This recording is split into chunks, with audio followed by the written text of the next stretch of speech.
જય શ્રી કૃષ્ણ. ઓમ નમઃ શિવાય. પવિત્ર શ્રાવણ માસ ચાલી રહ્યો છે અને ભગવાન ભોળાનાથને આપણે રીઝવવાનો આપણે સૌ પ્રયાસ કરી રહ્યા છીએ. તો એમાં ભગવાન મહાદેવજીને સૌથી વધારે અભિષેક પ્રિય છે. તો આપણને પ્રશ્ન થાય કે અભિષેક શા માટે પ્રિય છે? કહે છે મહાદેવજીએ ઝેર પીધું, ઝેર રાખ્યું ગળામાં, ભગવાનનું નામ પડ્યું નીલકંઠ. એટલે ભગવાનને શીતળતા પ્રાપ્ત થાય, ઠંડક પ્રાપ્ત થાય, એટલા માટે આપણે ભગવાન ઉપર અભિષેક કરીએ છીએ. તો હવે અહીંયા આપણે તો સંસારી છીએ, એટલે આપણે કોઈને કોઈ કામના હોય કે મહારાજ અમારે આ જોઈએ છે, અમારે તે જોઈએ છે. તો શાસ્ત્રમાં અલગ અલગ દ્રવ્યથી ભગવાન ઉપર અભિષેક કરવાનું વર્ણન બતાવ્યું છે. તો કહે છે કે સૌથી પહેલા લક્ષ્મી જોઈતી હોય તો શ્રીકામઃ ઇક્ષુરસેન ચ. લક્ષ્મી જોઈતી હોય તો ભગવાનને શેરડીના રસથી અભિષેક કરવો.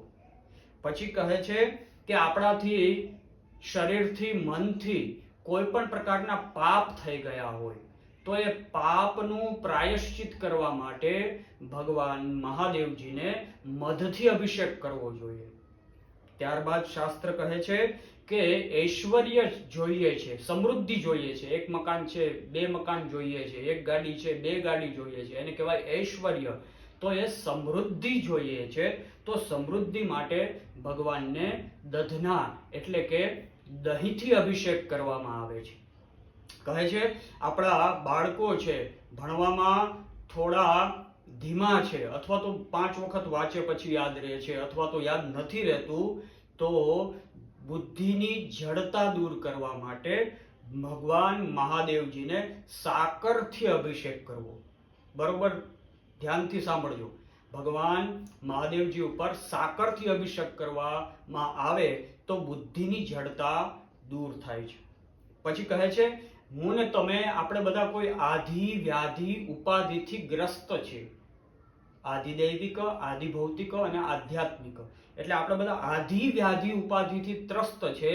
તો એ આધિ વ્યાધિ ઉપાધિ શાંત કરવા માટે મહાદેવજી ઉપર દર્ભના જલથી અભિષેક કરવામાં આવે તો એ વ્યાધિ શાંતિ કુશોદકૈઃ. વ્યાધિની શાંતિ થાય. કેનાથી થાય? તો દર્ભના જલથી થાય.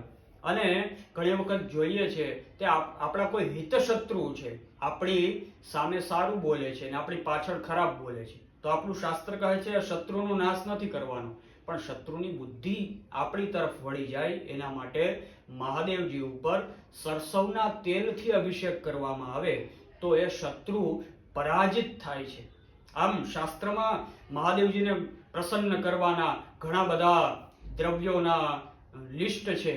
તો એ આપણે જોયું કે કઈ કામનાથી, કયા દ્રવ્યથી મહાદેવજી ઉપર અભિષેક કરવો. તો આવો મહાદેવજીને રીઝવવાનો પ્રયાસ કરીએ.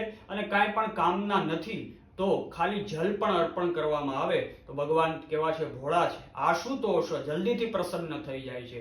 તો એવા મહાદેવજીને રીઝવવાનો પ્રયાસ કરીએ. અસ્તુ. હરિઓમ. જય શ્રી કૃષ્ણ.